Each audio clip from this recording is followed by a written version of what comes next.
For the first item for this show, Epic might be finally fixing the size limitations of world partition in the upcoming UE 5.3 release.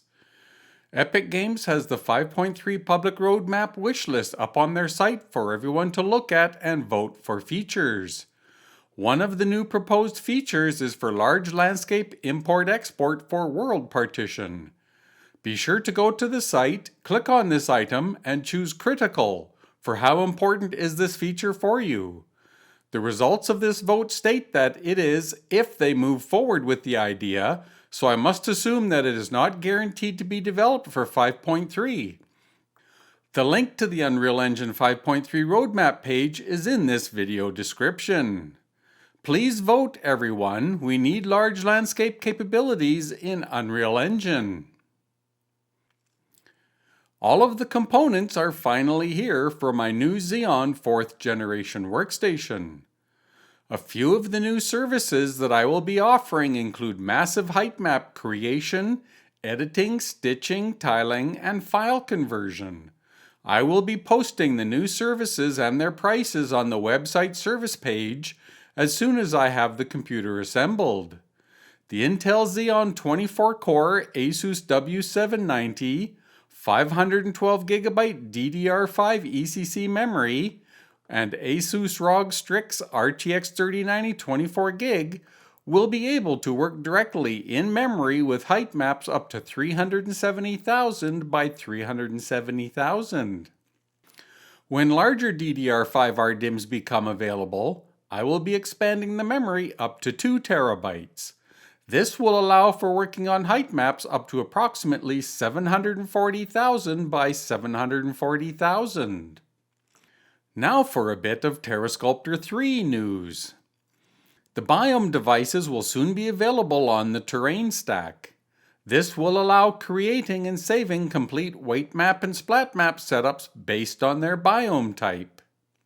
TerreSculptor 3.0 is getting more generator devices, additional gradients such as diamond and sawtooth and triangle, plus upcoming complex generator patterns including wood, granite, and caustics.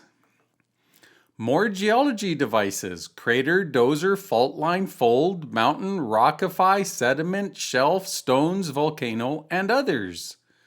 These are complex combined algorithm devices that will deform the existing height map to the requested geology shape. These geology devices require that I complete some additional generators before I can complete the geology devices. I would like to add more erosion devices. Developing good algorithms is extremely difficult. Not a lot of work has gone into erosion algorithms since the hydraulic water cell-based type. The biggest limitation to the cell-based erosion algorithm is that it is spatially locked to a 3x3 pixel size. This means that it cannot change for terrain detail levels and treats the terrain such that a larger number of pixels is a larger terrain area and not increased detail. A fractal erosion would have to be designed to get spatial freedom. One of the limitations that I have found while developing TerreSculptor is that very few image file formats support up to 1 million or larger resolutions. Target image width and height maximum is 32767 using a signed short in the header. I have no idea why they went with a signed value. You can't have negative size, so just bad programming. I rate the target size as an unsigned short, allowing sizes up to 65,535.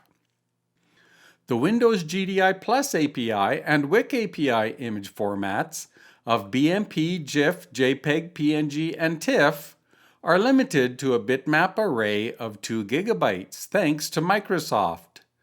This limits them to such sizes as 23170 by 23170 for 32-bit RGBA color and 32767 by 32767 for 16-bit grayscale. In TerreSculptor, the only image file formats that currently support up to the 1 million pixels are the PNG new and TIFF new formats that were added this year. Soon this will also include the EXR format. Note that many of the binary formats like BT and BIL and PNM support large file sizes as well. That wraps up this episode. You have been watching Tech Talk with Demenzun Media. Please consider subscribing to the channel to help me in the YouTube algorithm.